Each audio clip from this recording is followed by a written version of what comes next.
আসসালামু আলাইকুম প্রিয় দর্শক, সবাই কেমন আছেন? চলে আসলাম এই মুহূর্তের সবচেয়ে আরও একটি গুরুত্বপূর্ণ আবহাওয়ার বিশেষ আপডেট নিয়ে। আগামীকাল রবিবার 14 ডিসেম্বর মেঘ বৃষ্টি, নিম্নচাপ, ঘূর্ণাবর্ত, তাপপ্রবাহ, শৈত্যপ্রবাহ এবং আবহাওয়ার খুবই বিস্তারিত আপডেট নিয়ে কি লেটেস্ট আপডেট উঠে আসলো আবহাওয়ার ইউরোপিয়ান বা আমেরিকান মডেল থেকে, তার সম্পূর্ণ বিস্তারিতভাবে লাইভ আকারে আপনাদেরকে জানিয়ে দেবো। তো জানতে ভিডিওটি না টেনে শেষ পর্যন্ত দেখতে থাকুন। আর ভালো লাগলে লাইক করে চ্যানেলটি সাবস্ক্রাইব করে পাশের বেল বাটনে ক্লিক করে রাখবেন। ভিডিওটি কোন জেলা থেকে লাইভ দেখছেন কমেন্ট করে জানিয়ে দিবেন। আপাতত বাংলার আকাশ পরিষ্কার রয়েছে।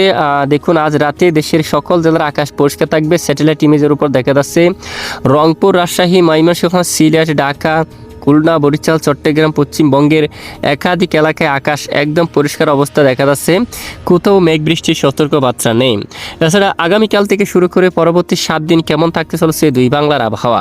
14 তারিখ রবিবার 14 ডিসেম্বর নাগাদ দেশের উত্তরাঞ্চল থেকে শুরু করে মধ্য অঞ্চল, দক্ষিণাঞ্চল আকাশ পরিষ্কার থাকতে পারে, যেমনটা রংপুর, ঠাকুরগাঁও, পঞ্চগড়, তারপর কোচবিহার, ডুবুরি, এদিকে দেখুন গাইবান্ধা, তারপরে রয়েছে ময়মনসিংহ, মাদান, কিশোরগঞ্জ, লাখাই, মৌলভীবাজার, সিলেট, বিশনবাপুর থেকে শুরু করে আগরতলা, তারপর এখানে কুমিল্লা সহ ফরিদগঞ্জ, তারপর মাদারীপুর, লোহাগাড়া, বরিশাল, মতিরহাট, তারপর এখানে মঠবাড়িয়া, চট্টগ্রাম বিভাগের সকল জেলার আকাশ একদম পরিষ্কার দেখা যাচ্ছে। ফটিকছড়ি উপজেলা, রাঙ্গামাটি, বিলাইছড়ি, রাজস্থলী, তারপর দেখুন চকরিয়া, কুতুবদিয়া, পাহাড়ি ও সকল জেলার আকাশ পরিষ্কার থাকবে। খুলনা, বরিশালে আকাশ একদম পরিষ্কার থাকার সম্ভাবনা রয়েছে। দেশের কোথাও মেঘ বৃষ্টির কোনো সতর্কবার্তা পাওয়া যায়নি ইতিমধ্যে। এবং পশ্চিমবঙ্গের আকাশের দিকে যদি আমরা একটু লক্ষ্য করি, কলকাতা থেকে শুরু করে কোলাঘাট, আরামবাগ, চন্দ্রনগর পরিষ্কার আকাশ থাকতে পারে। খড়গপুর, চাকুলিয়া, বাঁকুড়া, পুরুলিয়া, দুর্গাপুর, সিউড়ি এদিকে আকাশ একদম পরিষ্কার থাকার সম্ভাবনা রয়েছে আপাতত। এবং বিকেল থেকে সন্ধ্যা ও রাতের মধ্যে যদি আমরা একটু যাই, খুলনা, বরিশাল এবং দেখুন দক্ষিণাঞ্চল আকাশ পরিষ্কার থাকবে। দেশের মধ্য অঞ্চল এবং উত্তরাঞ্চলীয় একদম পরিষ্কার থাকার সম্ভাবনা রয়েছে। কোথাও আপাতত মেঘ বৃষ্টির কোনো সতর্কবার্তা ইতিমধ্যে দেখা যাচ্ছে না। প্রথমে মেঘ বৃষ্টি দেখার পরে পরেও আমরা তাপমাত্রা কেমন থাকতে চলছে তা আমরা দেখাবো আপনাদেরকে, বা কোন কোন জেলায় শৈত্যপ্রবাহ বা চরম সতর্কবার্তা আছে কিনা তা দেখাবো। তো এদিকে রাজধানী ঢাকা থেকে শুরু করে ময়মনসিংহ, সিলেট, রংপুর, রাজশাহী সহ দেখুন দক্ষিণাঞ্চল, খুলনা, বরিশাল, চট্টগ্রাম সোমবার 15 ডিসেম্বর নাগাদও একদম আকাশ পরিষ্কার থাকতে পারে। এদিকেও কিন্তু কোনো ধরনের মেঘ বৃষ্টির কোনো আপাতত সতর্কবার্তা নেই।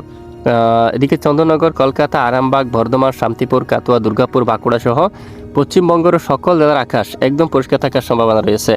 তো এরপর আমরা সরাসরি মঙ্গলবার 16 ডিসেম্বর আপডেটেও যদি দেখি, দেশের আকাশ একদম পরিষ্কার থাকতে পারে। দেখুন প্রতিদিনের আপডেটে দেশের বেশ কিছু এলাকায় আকাশ একেবারে পরিষ্কার থাকার সম্ভাবনা কিন্তু দেখা যাচ্ছে। আপাতত দেশের কোথাও কোনো ধরনের মেঘ বৃষ্টির সতর্কবার্তা কিন্তু নেই। পরবর্তী 10 দিনের লেটেস্ট আপডেট অনুযায়ী দেশের উপর নতুন করে মেঘ বৃষ্টি আসার মতো কোনো ধরনের সতর্কবার্তা এখনো পর্যন্ত উঠে আসেনি।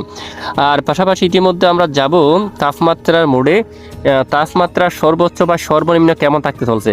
ইতিমধ্যে সর্বনিম্ন তাপমাত্রা এখানে যদি আমরা একটু দেখি, যশোর, লোহাগাড়া, খুলনা, সাতক্ষীরা, শিবনগরে 15 ডিগ্রি সেলসিয়াস, 14 ডিগ্রি সেলসিয়াস, শাইলকুপাতে 14, পাবনায় এদিকে দেখুন 14, বা সিংড়াতে 13, মহাদেবপুর, সিংড়া, এখানে গোড়ারঘাট, বালুরঘাট 13 ডিগ্রি, রংপুর, দিনাজপুর, পঞ্চগড় এবং ঠাকুরগাঁওর দিকে 12 ডিগ্রি সেলসিয়াস, কোচবিহারের দিকে কিন্তু সর্বনিম্ন 12 ডিগ্রি সেলসিয়াসের তাপমাত্রা অবস্থান করবে। ময়মনসিংহ বিভাগ এদিকে মাদান, তারপর বাগমারা 13 ডিগ্রি, সিলেটের উপর 14 ডিগ্রি সেলসিয়াসের মধ্যে সর্বনিম্ন তাপমাত্রা অবস্থান করতে পারে। চট্টগ্রাম বিভাগের একাধিক এলাকায় সর্বনিম্ন তাপমাত্রা 17 ডিগ্রি সেলসিয়াস, কিছু কিছু এলাকায় দেখুন 17-18 ডিগ্রি সেলসিয়াসে সর্বনিম্ন তাপমাত্রা কিন্তু অবস্থান করবে। পাশাপাশি সর্বোচ্চ তাপমাত্রা ঢাকায় 29, চট্টগ্রাম বিভাগে 29, পাহাড়ি এলাকার দিকে 28 এরকম তাপমাত্রা থাকতে পারে। এবং ফরিদগঞ্জ, এখানে মাদারীপুর, লোহাগাড়া, যশোর এখানে 27, সাতক্ষীরা সহ শিবনগর এখানে 27, পিরোজপুর, মঠবাড়িয়া, খুলনা, তাছাড়া কলাপাড়া, এদিকে রয়েছে লালমোহন, এই সকল জেলায় এবং ফরিদগঞ্জ এখানে 28 ডিগ্রি সেলসিয়াস থাকবে। কুমিল্লা, আগরতলা,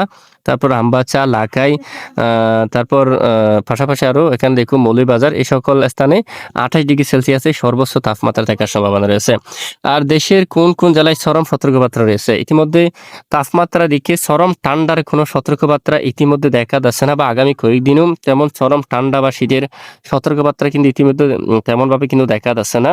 তো বায়ুমণ্ডলীয় তেমন ঝড় বা ধমকা বাতাসের সতর্কতা কিন্তু নেই। এছাড়া পরবর্তী 7 দিনে দেশের কোথাও বৃষ্টিপাতেরও তেমন কোনো সতর্কবার্তা নেই। নতুন করে আবহাওয়ার পরিবর্তন আসলে অবশ্যই জানাবার সঙ্গে থাকবেন। এতক্ষণ আমাদের সাথে থাকার জন্য অসংখ্য ধন্যবাদ।